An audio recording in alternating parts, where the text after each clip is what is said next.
Meu ambiente sem militância, Gabriel Ricardo aqui com meu amigo Guerreiro Faroleiro. Olá, pessoal. Estamos de volta para mais uma semana aí, cumprindo o protocolo das nossas segundas-feiras, né, Gabriel? É isso aí, meu amigo. E no meio ambiente sem militância de hoje, nós falaremos do eterno ciclo brasileiro de expulsar gente bacana daqui, que gera emprego, que gera indústria, fazendo um paralelo entre a Ford, lá no final do século XIX, lá início da República de Deodoro, e posteriormente, né, a Ford levando a montagem, né, dos seus carros aqui para fora do Brasil, seu guerreiro. Exato, meu amigo, né?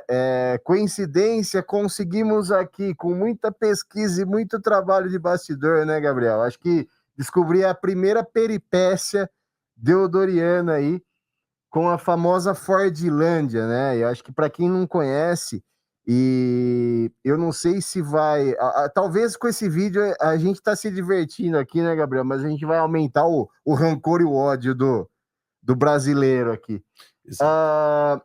Para quem não sabe, pessoal, falando um pouquinho de contexto histórico, antes até da Toyota, né? A Toyota vem com esse conceito de montadora de carro, porque por trás da Toyota a gente não tem a industrialização. A Ford, literalmente, ela fabricava os componentes para montagem dos seus veículos.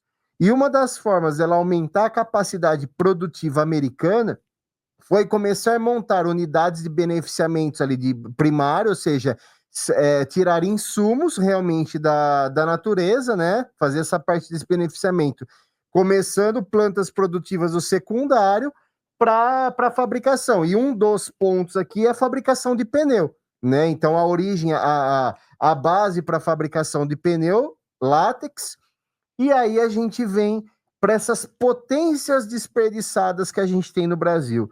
Então, me corrija aí, Gabriel, se minha memória tá boa, mas em 1892, se não me falha a memória, 1880 e 90, na verdade, né? 1890, a Ford instala a Fordlândia lá no Pará e transforma Manaus como a primeira capital brasileira a ter energia elétrica no Brasil, faz uma cidade, traz uma fama no mundo da França brasileira, constrói prédios e em 1912, ou seja, em um período de 22 anos, olha o potencial, olha a riqueza que Manaus historicamente tem até hoje, e isso tudo foi feito só em 22 anos, porque na prática ela cansou, ela pegou a nossa semente das melhores seringueiras que a gente teve no Brasil e levou na Malásia, porque ela cansou de cenário político, cansou do não direito a montar uma produtividade, ou seja, ela queria montar fazendas de seringueiras para a extração da borracha, e no modelo que o Brasil queria trabalhar ali com essas seringueiras no meio da árvore nativa, tirando árvore por árvore, um trabalho extremamente arcaico, extremamente insalubre, e ela já com modernidade, com tecnologia, pensando em escala, em produção em massa, que era o conceito do Henry Ford, então ela simplesmente rouba, literalmente, usufrui das melhores sementes, ou seja, do nosso patrimônio, leva isso para a Malásia, transforma em mudas, e hoje, até hoje, o grande polo aí de fabricação de látex está na Malásia. Então, só os primórdios de Deodoro aí do que a gente perdeu de potência regional e o impacto que isso poderia ter de mão de obra, de trabalho, de desenvolvimento. Ou seja, hoje, pessoal, látex, base de praticamente de tudo, a gente deixa de ser o principal fornecedor de látex do mundo. Exato. E é o seguinte, quando a gente faz o paralelo, né, Guerreiro, é muito importante, eu vou até colocar na tela aqui para o nosso pessoal ver. Isso aqui é Fordlândia, né? É uma fábrica aí já antiga, lá da região amazônica, né? E o que acontece? Construído em 1890. Exato. E o que acontece? Foi abandonado, eles construíram toda uma estrutura de cidade. A gente está pensando aqui, gente, final do século XIX, não tinha estrutura nenhuma ali na região, era o centro ali, floresta amazônica e tudo mais. E eles constroem essa cidade com toda essa estrutura fabril. Isso tudo fica abandonado, né, posteriormente, né, e o Brasil perde competitividade internacional, o pessoal vai para o Sudeste Asiático, vai lá para a região da Malásia, né? A Ford faz todo esse movimento. E o que acontece? Isso se repete, né? Mais aí de um século depois, né? Então você tem primeiro um abandono de Manaus, conhecida como a Paris da região amazônica, né? Pelo estilo arquitetônico, pela riqueza, por tudo mais. E aí você já tem logo naquele primeiro momento um desemprego ali na região, tudo foi desenvolvido em volta da Ford, e recentemente acontece a mesma coisa com Camaçari, né, a planta produtiva lá na Bahia, e aqui Taubaté, que era a planta anterior da Ford, né? Então, em 2021, aconteceu isso aqui que muito provavelmente vocês se lembram, né? Que a Ford fechou as suas plantas Fabris no Brasil, né? Não se monta mais carro, porque fabricar carro no Brasil não tem condição mesmo. Até quem faz carro aqui, a GM, a Toyota ainda faz alguns veículos por aqui, já não se fabrica mais as peças finas do carro, né? O que acontece? Você, na verdade, traz tudo isso aqui para o Brasil e você, numa fábrica, vai lá e monta tudo isso, né? Então você tem uma montadora, né? Você não fabrica tudo por aqui. E o que acontece? Tudo isso vai mostrar, na verdade, o que a gente comenta aqui toda semana no Meio Ambiente Sem Militância, o que o Brasil é especialista em fazer, que é colocar impostos em tudo, impedindo o desenvolvimento aqui da nossa nação, né? Então veja só, o imposto sobre carros no Brasil é o maior do mundo. Tá Então bom? somos campeões em alguma coisa, pelo menos, né? Exato, é o maior, né? O topo é Exato. nosso, como diria na época do Orkut. O te sente por aqui no bolso quando vai comprar um carro, né? Então, como o Brasil é campeão, como a gente, ó, aplausos. Palma, finalmente, cara, a gente ganhou alguma coisa, né, Guerreiro? Pô. Pô, ganhamos, cara, é isso aí. Sexta-feira aqui gravando. Pô, Sextou, feliz. segundou porque o vídeo vai para segunda no ar, mas sextou porque a gente ficou feliz que o topo é nosso. E na Argentina, que é um país aqui do lado, né? A Argentina do Milei. Isso aqui não era a Argentina do Milei na época na reportagem, porque essa reportagem é de 2016, né? Mas não mudou muito a questão tributária em cima de carros, não, tá? Por isso que eu peguei aqui uma reportagem até antiga, né? Chega a mais de 50% do valor do carro, 55%, né, do valor do veículo são tributos, cara. Do carro. Exato. Aí você vai pagar. Não, e tem o IPVA que você paga por ano. Você vai abastecer. Você vai pagar 50% da gasolina. Da gasolina, começa. Tudo, todo o ciclo do então, carro. na verdade, peça, em resumo, a gente não anda de carro, a gente anda de imposto. Exato. Então, o que acontece? É um imposto em 4 rodas, cara. Imposto em 4 rodas. Se você, por exemplo, der o azar de dar uma pancada no seu carro, tiver que trocar um para-choque, uma lanterna, um para-lama aí que amassou, meu amigo, você vai pagar ainda mais, porque a reposição de peças também vai mais ou menos nessa linha aí.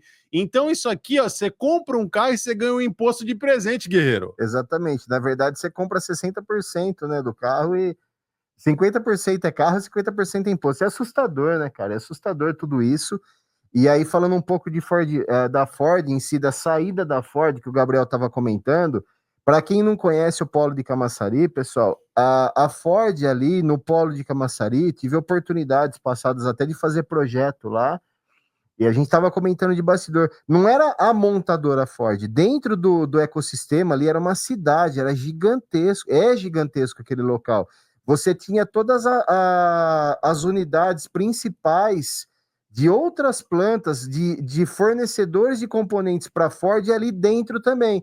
Então a fábrica de para-choque, que era uma outra multinacional americana, estava ali dentro porque ela era fornecedora do para-choque Ford, outros componentes ali, câmbio, peças mecânicas. Então, assim, você tinha pelo menos umas 5 ou 6 fábricas dentro do mesmo complexo, dentro do mesmo parque, abastecendo a gigantesca montadora ali dentro do Polo de Camaçari. A mesma coisa em Taubaté, ou seja, por imposto, por tributo, por pressão multinacional, qualquer empresário, do pequeno empresário, do pipoqueiro, ao CEO de uma multinacional, os caras fazem conta, a conta não fecha, vamos aí para outros países, e agora simplesmente, inclusive a Ford no Brasil, ela abre mão do mercado, porque agora você quer comprar Ford no Brasil é só importado, e com certeza entra aí a taxa de importação ainda maior, né, Gabriel? Mas vale a pena, essa é a questão, cara, porque ficou mais barato fica mais trazer barato. carro pronto do que fabricar, do que montar no Brasil. Exato, porque você consegue trazer o carro para cá pronto,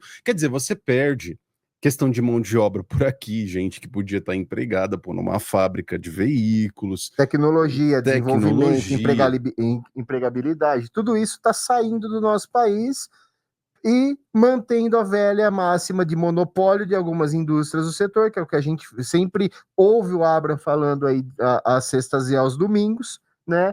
E, em paralelo, a gente num país cada vez mais comerciante, voltando aos primórdios, sem indústria, né? Sem emprego, sem renda, sem desenvolvimento. Quando tem indústria, tem desenvolvimento, pessoal. É a velha máxima, né? Quem tem um pouco de conhecimento econômico sabe muito bem. Quem traz desenvolvimento para o mercado é guerra e indústria. Por quê? Porque a indústria se transforma em tecnologia, que é o que a gente está ouvindo agora também. Como que o governo começa a fomentar novos armamentos e tudo mais, e depois isso pós-guerra acaba vindo para o nosso dia a dia, né? Então, é tudo isso que a gente perde aí ao longo da história. Então, deixando registrado o primeiro marco aqui de Deodoro, né? E hoje somos campeões, acho que vale comemorar. Somos aí o primeiro país do mundo, ou seja, o nosso carro é o carro mais caro do mundo. É o número 1, guerreiro. E aqui eu coloquei na tela, só para curiosidade, para a gente finalizar por aqui, os dados dos tributos, né? Então aqui fala que, segundo a Anfavea, né, a carga tributária ela roda entre 37% a 43%, só que aí quando a gente soma alguns encargos menores dentro do carro, vai chegar ali entre 48% a 54%. Só que eles fazem a comparação com outros países desenvolvidos e países aqui da região. Então veja só, seu guerreiro, na Itália, 22% do valor, menos da metade. Estados Unidos, 7,5%. Alemanha, 19%, Japão, 5%.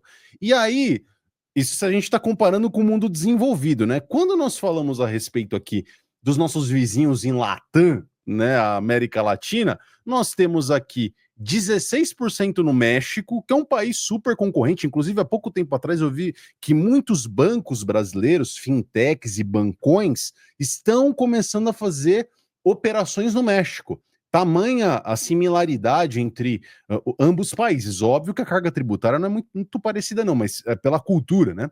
Ainda aqui, 19% no Chile e 21% na Argentina. Quer dizer, o país que cobra mais que a Argentina, que já deve ter mudado, deve ter diminuído aí, em função de tudo que aconteceu da entrada do Milei, eu teria que verificar esse dado aqui para dizer com mais certeza, cobra menos da metade do Brasil. Por isso que muitas plantas foram para lá. Você vê aí a Stellantis, né? Exato. O grupo Stellantis, desde a história Chrysler e Dodge, sempre teve o Dodge americano na Argentina nos primórdios. No Brasil a gente nunca teve. Tá aí um dos efeitos. E um dos exemplos, né? Porque assim, você tem que ter competitividade, meu. Não existe o mundo mágico da Janja, onde o empresário vai pagar imposto por você. Não, cara.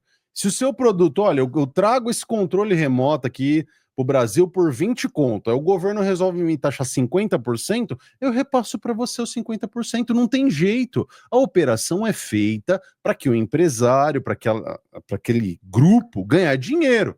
O seu salário vem do lucro, não do imposto. Exato. E aí o imposto aqui no Brasil é aquela coisa, uma coisa meio caritativa que você faz para o governo, porque você sabe que você não vai ter retorno nenhum, né?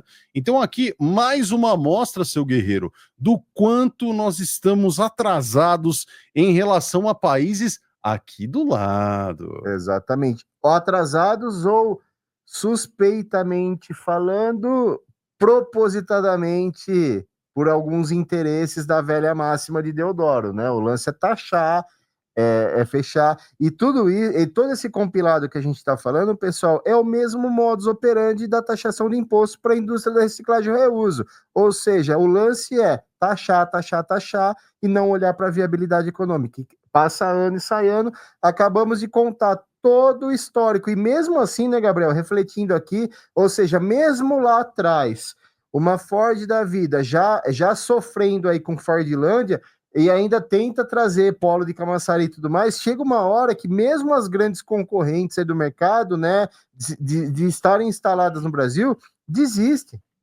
porque a conta não fecha mesmo. Eles vão para países ao redor para viabilizar a logística para trazer para cá, mas aqui dentro não, a conta não fecha. Enfim, pessoal, parabéns aí, somos o número 1.